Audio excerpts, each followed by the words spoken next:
Polygon part को start करते हैं। दिया गया है 5 भुजाओं वाले किसी बहुभुज के अंतःकोण 2:3:3:5:5 के अनुपात में है। सबसे छोटे कोण की माप बतानी है। तो अनुपात दिया है 2:3:3:5:5। तो योग निकले 5 और 5 10 3 13 3 16 तो 18। हमारे हिसाब से योग होना चाहिए 18, लेकिन हमें पता है योग कितना होता है। 5 भुजाएं हैं तो 5 - 2 गुणा 180, इतना योग होता है 18 धन 180। तो एक की वैल्यू आ गई 5 में 2 है 3 नहीं 30। एक की वैल्यू 30 है तो सबसे छोटा कोण 5 है नहीं, तो सबसे छोटा कोण क्या है 2, सबसे बड़ा कोण 5। तो हमें क्या निकालना है सबसे छोटे कोण की माप। तो हमें निकालनी है 2 की माप। जब एक की माप 30 है तो 2 की माप कितनी होगी 2 गुणा 30। तो कितना गया आंसर 60 डिग्री। ये सबसे छोटा, अगर सबसे बड़ा पूछता तो 5 की माप निकालते तो वह जाता 150 डिग्री।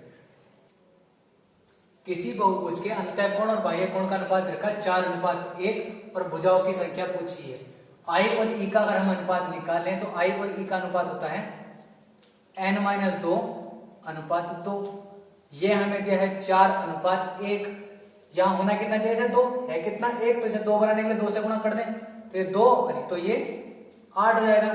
तो 2 की वैल्यू तो 2 है तो n-2 की वैल्यू कितनी हो जाएगी 8, यानी n-2 की वैल्यू अगर 8 है तो n की वैल्यू कितनी होगी 10। तो उसमें कितनी भुजाएं हो गई 10।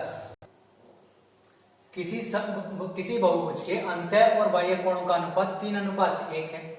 भुजाओं की संख्या बतानी है। तो आई और ई का अनुपात कितना दिया है 3:1। हमने अभी बताया आई का मान कितना होता है, ये n-2:2 होगा। इसकी वैल्यू देखिए 3:1। कितना होना चाहिए था इसे 2, तो ये 2 होगा तो ये 6 हो जाएगा। जब 2 की तो वैल्यू 2 है तो n-2 की वैल्यू कितनी है 6। n-2 बराबर 6 तो n बराबर 8। Simple answer. किसी बहुभुज का अंतःकोण बाह्य कोण का 2 गुना है।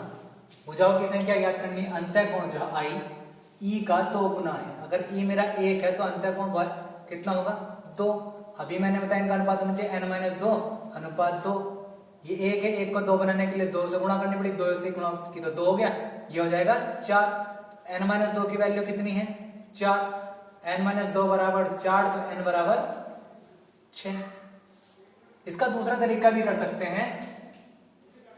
आई और ई का अगर सम निकाले तो कितना होगा, तो हमें पता है 180 होगा। आई का मान 2, ई का मान 1, 2 + 1 बराबर 180। तो 3 की वैल्यू जब 180 है तो 1 की वैल्यू 60 होगी। n बराबर होगा 1 क्या है मेरा ई, तो n क्या होगा 360 बटे ई का मान 60 तो 6। तो यहां से भी 6 आ सकता है, यहां से भी, जो तुम्हें अच्छा लगे वो कर सकते हो। यदि n भुजाओं वाले एक समबाहुभुज के बाह्य कोण और n+1 भुजाओं वाले एक अन्य समबाहुभुज के बाह्य कोण का अंतर 5 डिग्री है तो n का मान बताना। बहुभुज का बाह्य कोण क्या होता है 360 बटे n, और दूसरे n+1 वाले का क्या होगा 360 बटे n+1। तो इनका अंतर दे रखा है 5 डिग्री। 360 दोनों में कॉमन है, एलसीएम आ गया n+1। तो इधर n+1 माइनस का n बराबर 5 डिग्री। तो 360 1 बटे तो n+1 की वैल्यू क्या आ गई जाएगी 360 बटे 5, 5 7 35, 5 10 72 के फैक्टर होते हैं 8 × 9। तो ये n और n+1 का फैक्टर है। तो n का मान यदि 8 होगा तो 6 + 9, तो यहां से पता चलता है n बराबर क्या है 8। एक बहुभुज के 5 कोणों में से प्रत्येक 172 डिग्री के और अन्य प्रत्येक 160 डिग्री के हैं। भुजाओं की संख्या ज्ञात करनी। 5 कोण तो 172 डिग्री के हैं, बाकी हैं 160 डिग्री के। तो कोणों का योग कैसे निकालेंगे। 5 कोण 172 डिग्री के, n भुजाएं होंगी बहुभुज में तो n ही कोण होंगे, तो बाकी कितने बचे n-5, उनका योग होगा 160। हमें पता है बहुभुज के बाह्य कोणों का अंतःकोणों का योग कितना होता है n-2 × 180।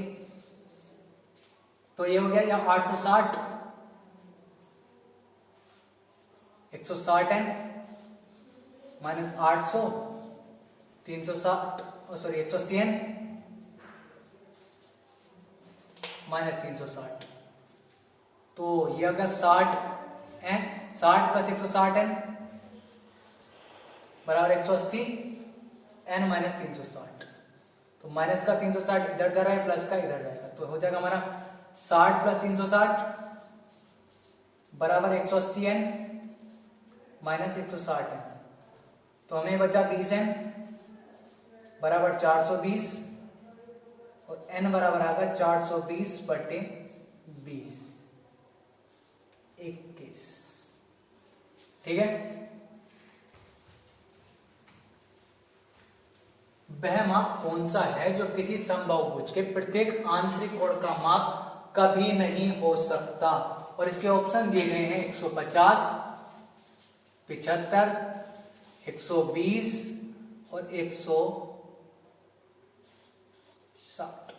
ये हमें माप दिए गए हैं। तो अगर ये आंतरिक कोण है तो बाह्य कोण क्या होगा? हमें पता है आंतरिक कोण और बाह्य कोण का योग होता है 180 का। तो 150 है तो ये 30 होगा, ये 105 होगा और ये 60 होगा और ये 20 होगा।